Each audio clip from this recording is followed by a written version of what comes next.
Fortnite's newest season is kicking off today, and despite us already having the gameplay trailer, we now have even more leaks about what is to come in this new season. It has me even more excited. We have a whole bunch of map leaks, including pretty much all 3 of the new POIs. We have a confirmation we are getting an increased prize pool in competitive, and we now, for one of the first times ever, actually know when downtime is supposed to end. So there's a lot to talk about.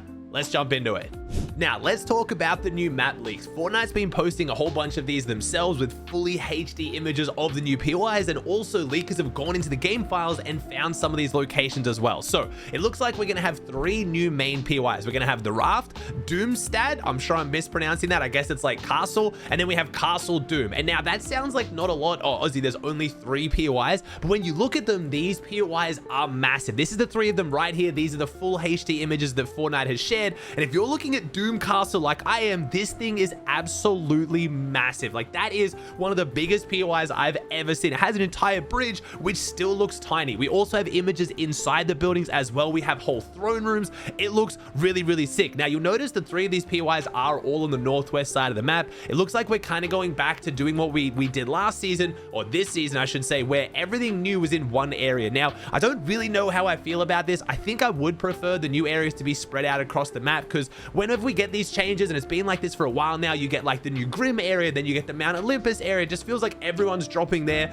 and the rest of the map kind of gets forgotten. But it does also create a lot of excitement around these new POIs. If you want to get into fights, if you want to get into a lot of action, you know where you're going to find it. So there's pros and cons. I do wish we were somehow getting rid of the desert area of the map. I did say in a recent video, I think Cypher PK nailed this when he talked about how a lot of our memories of some of the worst seasons in Fortnite, usually the game just doesn't visually look that nice. And I think the desert POIs just don't look that appealing. The desert area just looks kind of ugly. I was kind of hoping we would replace that, but at the same time, I've said a whole bunch in the past that I like a map that has very diverse biomes. Now we have the snow area, we have the desert area, we have a little bit of like the Grim River Styx area, and now we have these new POIs with a very kind of like old school German vibe to it, I guess. I don't know, we got big castles. It looks really, really stunning though. As far as the actual aesthetic of these POIs, they look really, really nice, and it looks like we're getting a whole bunch of loot, which will help our competitive a lot. These don't look like small POIs. Some of these, I'm thinking at least 2 to 3 teams should be able to split, especially that castle.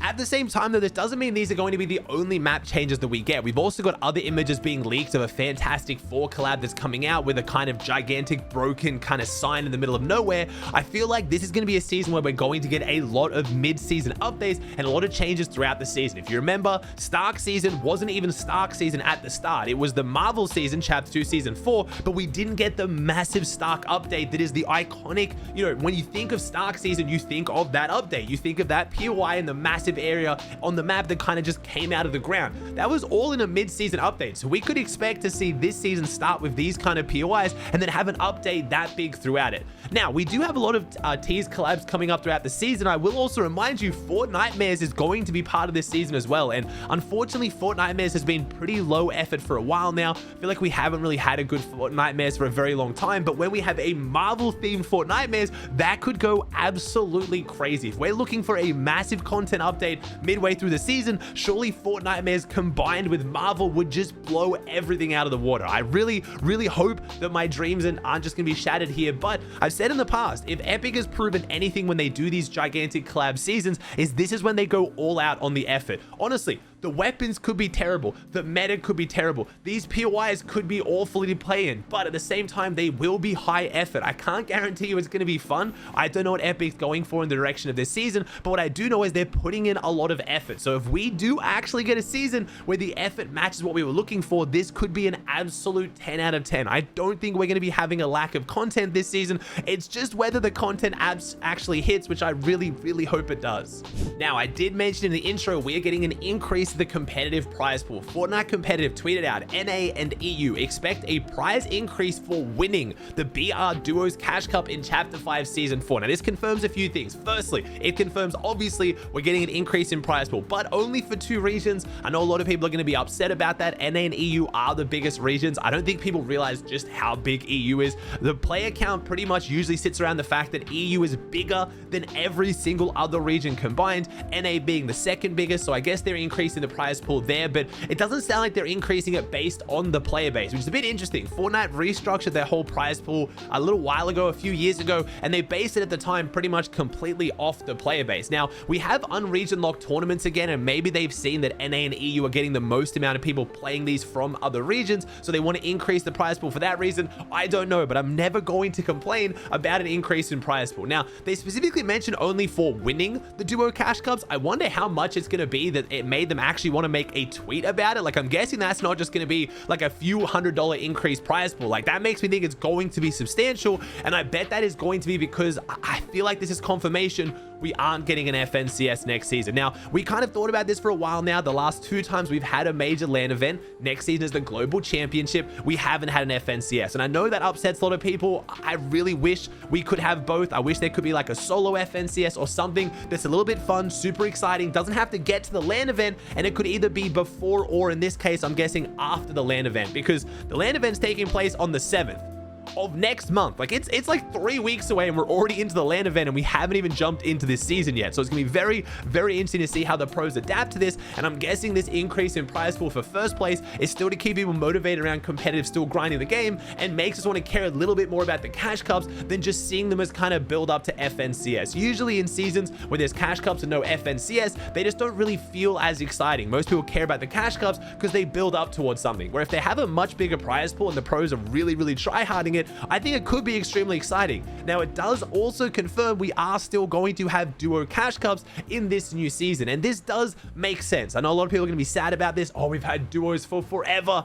Obviously, the season that has the LAN event is going to still have to have duos as the main game mode, so even though there is only a few weeks before the LAN event, there's at least some way to practice. Now, I have a feeling we are honestly going to stick to duos again for next year, competitive as well. I don't know yet. I've been talking for the longest time. I would absolutely love to see a solo FNCS during OG season or the first season of next chapter. Have a change in the game mode, don't have it qualify you to LAN, a bit of fun, and then go back to duos for the LAN event. I know that upsets some people. I do really think if we had solos, trios, squads, any other game mode for duos for this long, the game would be pretty dead competitive wise. Duos is the best game mode, and they've proven that, but I do fully understand the frustration of having the same game mode for such a long time. Just 1 or 2 seasons of solos and trios to mix it up. I think everyone would enjoy that, but an increase in competitive prize pool has me very, very excited for what else they're doing with competitive next season. We also had it leaked we are going to get reload cash cups in the new season as well. Reload, the new game mode, extremely popular. It's also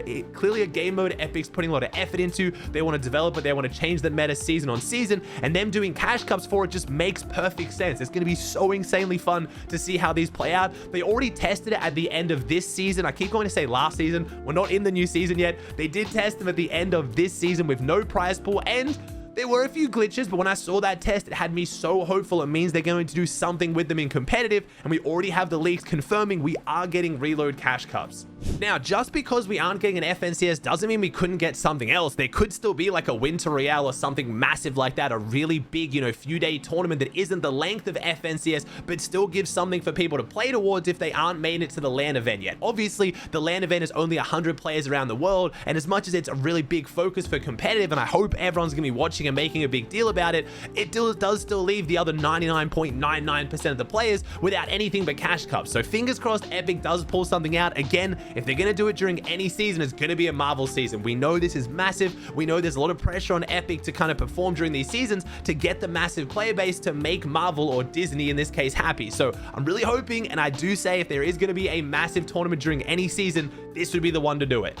Let's be honest though, if they absolutely nail this meta and we have a super fun season, as fun as it was to grind during Stark season, and they have reload cash cups, duo cash cups, some victory cash cups, maybe some other fun LTM style tournaments in there, some skin cups for the casuals, that would still be a pretty awesome season with the global champs in the middle of it to make it so memorable. I'm obviously asking for all these things and I would love them, but I do really think this season is going to be amazing without it. Now, as always, usually when the season goes live, we get a blog post breaking down what all the tournaments are, breaking down everything. As long as that comes out the same way as it has for the last few seasons, I will make a video on my YouTube channel breaking it all down and covering exactly what's going on. Now, last off, let's talk about when you can actually jump in and play this new season, which hopefully you're as excited for as I am. Now, this will probably be the quickest we've ever gotten into a new season because the downtime is starting really, really early. It's starting at 11 p.m. ET.